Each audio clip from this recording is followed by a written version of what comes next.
Making a large wooden cog has been on my project ideas list for quite a long time, and when I saw a few cast iron ones on a recent road trip, it reminded me and it gave me the motivation to go for it. The cast iron ones were first made from a wooden one, and that was made by a pattern maker. You can find old ones, but I reckon it'll be a cool project to make one. I designed it on the computer and then printed out plans and templates, so let's get into it. For the wood, I'm going to use camphor laurel, which I milled myself about 5 years ago. It's not the best, it's got a lot of cracks and knots, but I'll be able to work around those and make the most of it. I'll break the boards into smaller pieces, which will lessen the amount of twist in each piece before I mill them.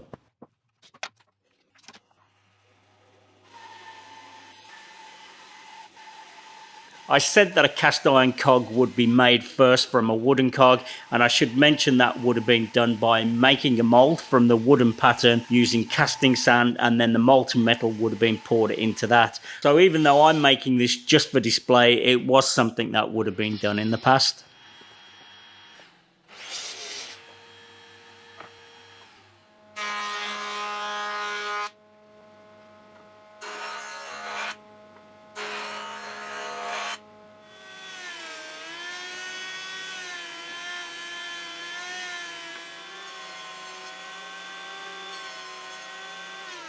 That's the boards prepared. The first parts I'll make are the spokes, and to help with that I've printed out a template and I'll make that into a plywood template.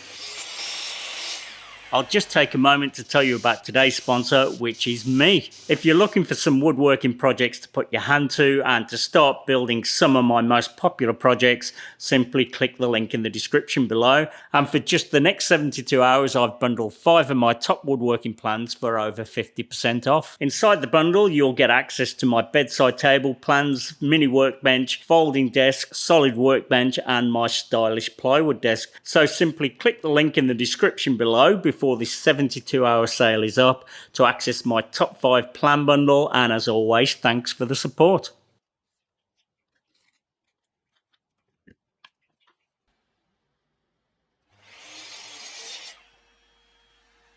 The pointy end of the spokes will join in the centre of the cog and need to be accurate, so I'll start with cutting those first.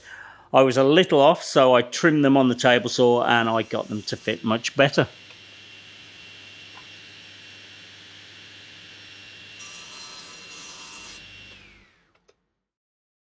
I'm roughly cutting the rest of the spokes out, and the curved section will be trimmed to the final shape using a router later on.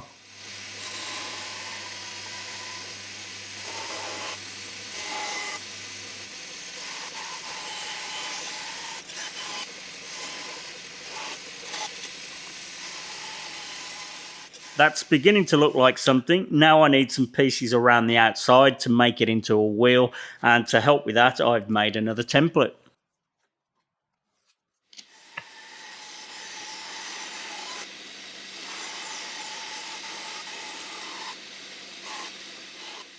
Now I need to join those pieces to the spokes. I'll trim the spokes first using this simple jig that I just hot glued together, and this should keep all the pieces consistent. Quite a bit of what I'm doing on this project I'm working out as I go along, and I reckon these type of projects are the most fun for that reason. For the curved pieces, I don't have a reference to use to cut the angles on the end accurately, so I'll just sand them and then fit them, remove a little, then check, and keep doing this till they fit.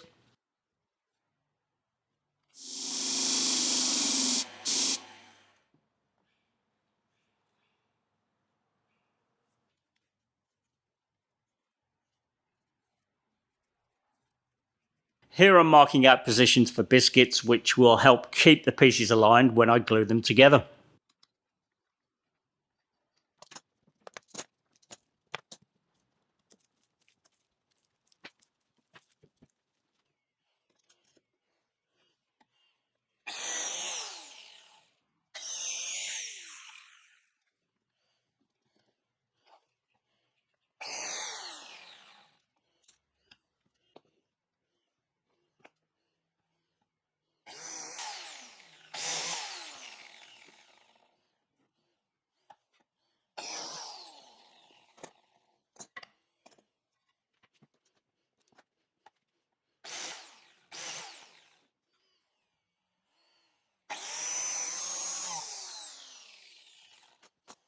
There's not enough room for a biscuit on the end of the curved pieces, so I'll use these splines that I cut off camera. I'm using this setup with my trim router as there isn't enough clearance on my router table. The one end of the piece hangs lower than where I'm cutting and the table would get in the way. This spiral upcut bit that I'm using in the router is getting dull. It's done a lot of work and I really do need to replace it.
Now that the main wheel part of the cog is assembled, I'll make a template to help trim the inside openings to their final shape.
That's starting to look pretty neat. Now I'll use a circle cutting jig to trim the outside of the wheel and make it round.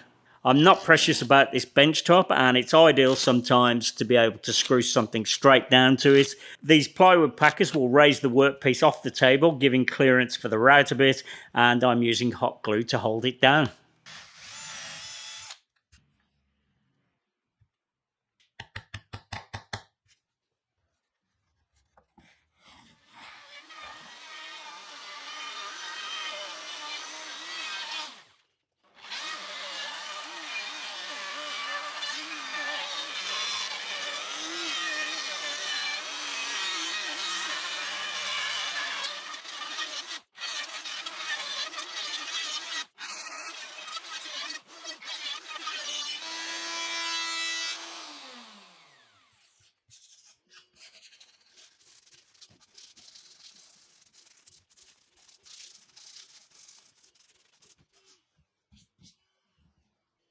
Overall, it came out pretty good, but there were a few sections that got some tear out, but nothing I can't fix up. This piece flew off, so I can glue it back on and I'll trim it when it's dry.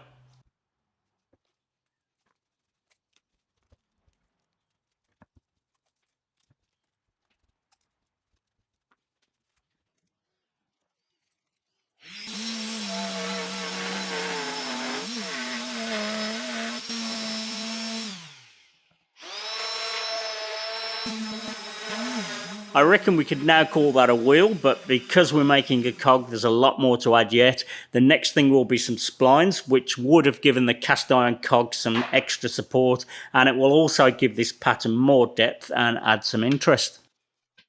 Just like the other parts, I've made a template and I'm marking out the splines and doing my best to try and get the most out of the wood by avoiding the knots.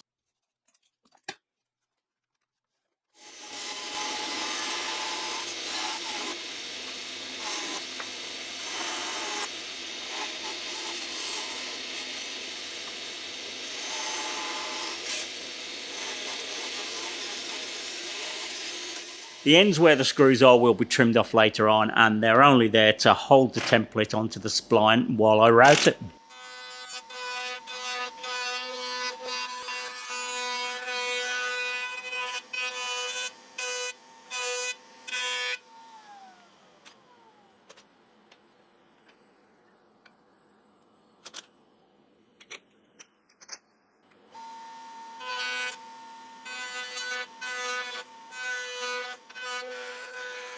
Before I fit the splines in place, I need to make a hub for the centre and then trim the splines to fit the hub. This is the last of the wood that I prepared at the start of the video, and there's just enough to make 2 hub pieces from.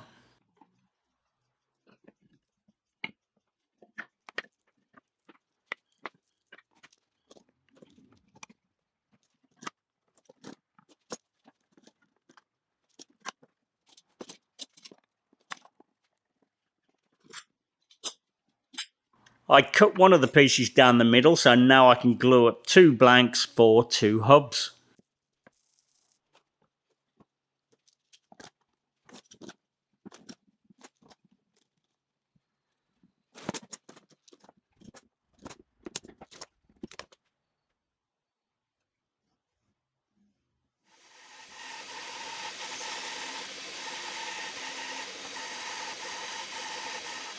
You may notice that I drilled a centre hole. That's because I was going to cut them with a router and a circle cutting jig, but at the last minute I decided to put them on the lathe, but either way would have worked.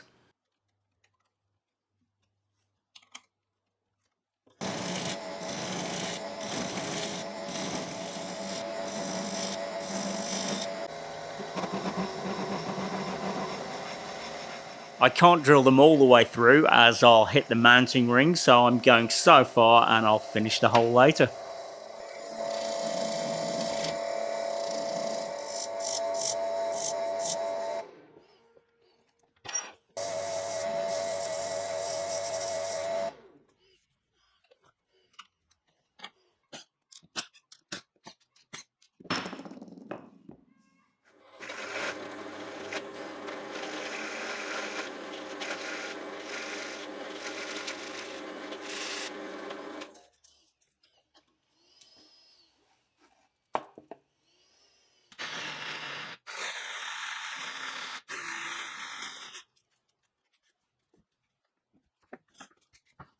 I'm using a piece of 50mm round bar to line the hub pieces up while I glue them to the wheel.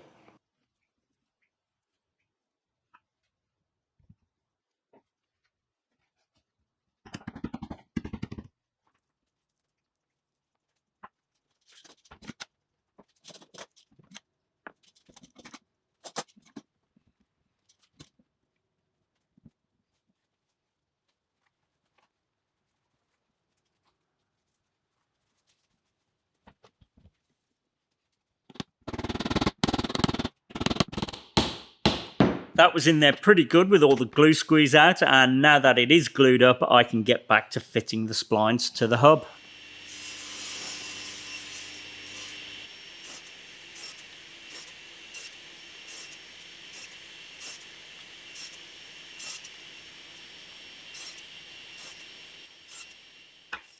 I thought about chopping the ends of the splines into the hub, which would have made a better job, but I decided to go the easier route of trimming the ends and butt joining them. On the end that meets the hub, I'm cutting them close to the mark, but on the other end, I'm leaving a few millimetres on, which I can easily trim off after they've been glued in place. The contact wheel on my belt grinder is 5 inches in diameter, the hub is 6 inches, but that will get the ends of the splines close enough.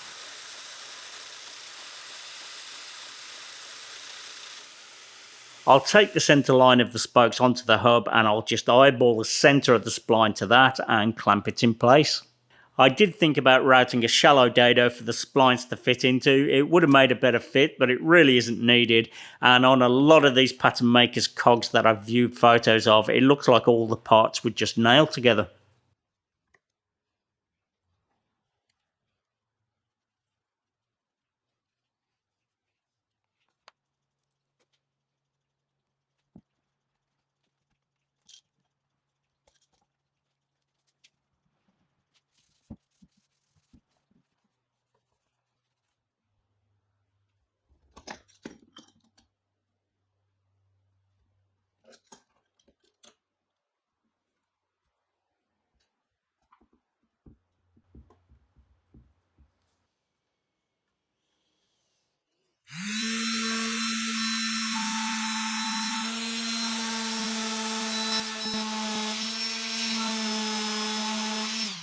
I've split the video into 2 parts, but there's some really interesting elements to come.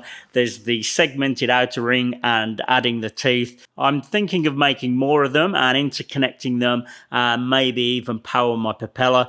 I think it would also look great just hanging on the wall in the lounge. Let me know what you think, and don't forget to check back in a few days for part 2. It won't be far away, and don't forget to check out my plans bundle. Hopefully you enjoyed the video. If you did, please like and subscribe. Thanks for watching, and I'll see you on the next one.